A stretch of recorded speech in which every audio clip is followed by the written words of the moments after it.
Magandang araw. Dito tayo sa bigas.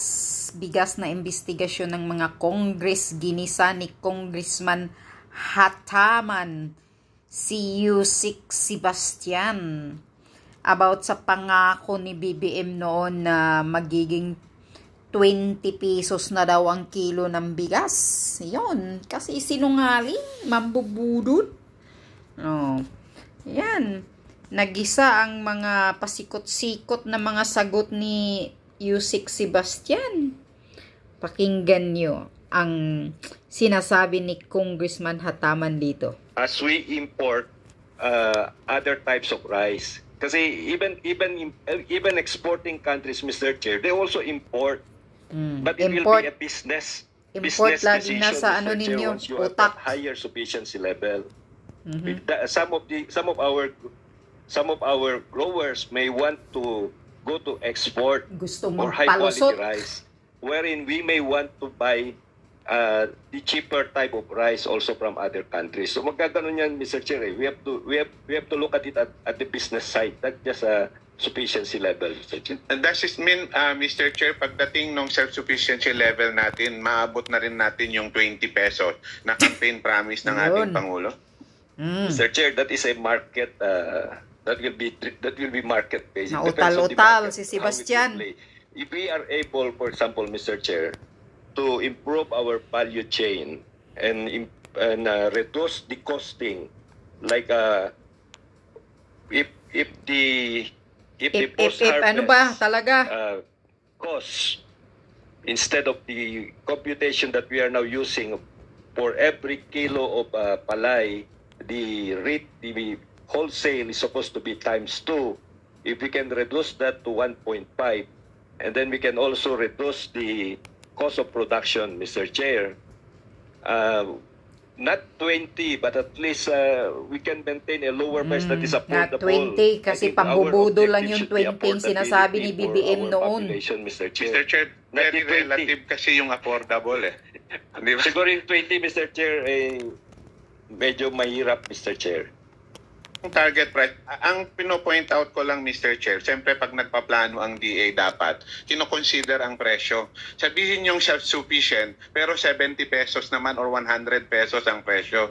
Di ba dapat kasama yon sa self-sufficiency? Kasi hindi lang simpleng available yung binibili, pero dapat affordable yung binibili ng ating, lalo't-lalo na ho, na ang sekretary ng DA, ang ating mismo ang Pangulo, and at the same time, campaign promise ho ito ng Pangulo. Kaya ang next na tanong ko sana, nakasama ba sa roadmap natin o sa plano yung 20 pesos? Kung hindi 2028, kailan ang projection? Ang mahalaga, nasa plano ng Department of Agriculture.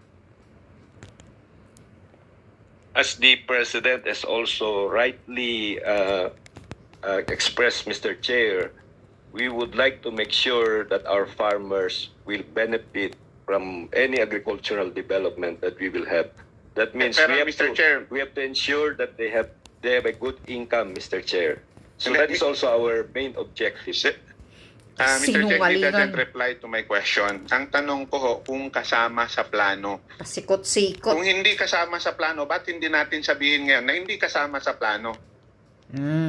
Correct. Yusek Sebastian, again, the question is the 20 pesos viable as a campaign promise of the President? Mr. Chair, madali lang namang sagutin. Ang problema, umiiwas sa sagot. Using the program that you have as now. the President has also said, that is our aspiration, Mr. Chair. Ang aspiration, ang tanong ko kung kasama sa plano. Aspiration, kahit kami mag-aspire ako ng 15 pesos kung gusto ko. Pero ang tanong ko, dahil campaign promise ito, nakasama doon sa roadmap, nakasama ito sa plano natin na dapat self-sufficient tayo by 2028. Ito ang... That is our goalpost when it comes to reducing the cost, Mr. Chair. Hindi kaya o hindi? I cannot answer that, Mr. Chair. Whether kaya. Kung hindi 2028, kailan? At least nakasama sa plano. Kasi obvious naman hindi kasama sa plano. Ang point ko lang, wag tayong magbulahan dito, Mr. Chair. Kung wala, di wala. Wag magbulahan. I think the statement of Congressman Hataman is right. Because the one who advised the President are the day officials. And if you promised him 20 pesos per kilo, maybe you're misleading the President. Never promised.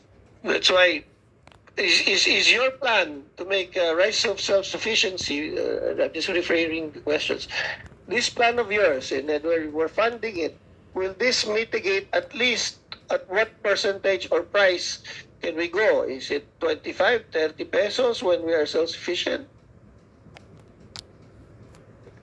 Mr. Chair, to be honest, we never discuss about those things that you're asking, Mr. Chair, with the President. Yes, but when the President tells you that the public this, you are required to create a plan to make sure that at least the price of rice should go down.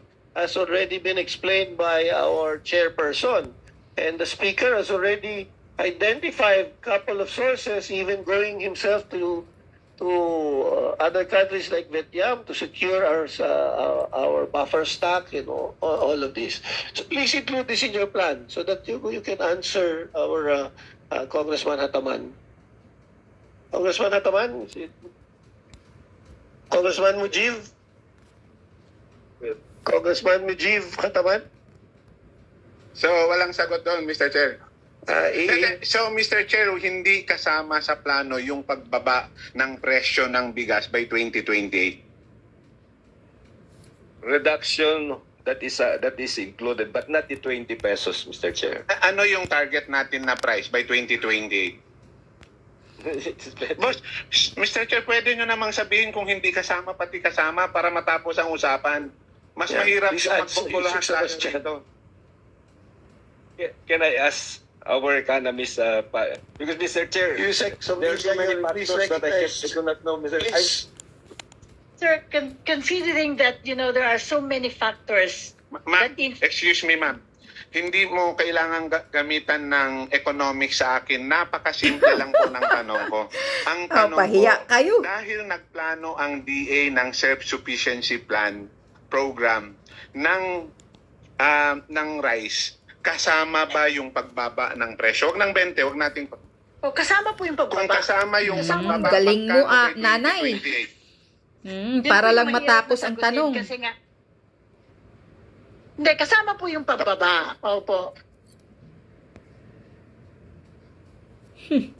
Actually, dun sa RTL po, yung rice tarification law, if the same environment would have prevailed, we were really hoping to, have stable prices between 27 and 32 sa regular milled rice. By 2028?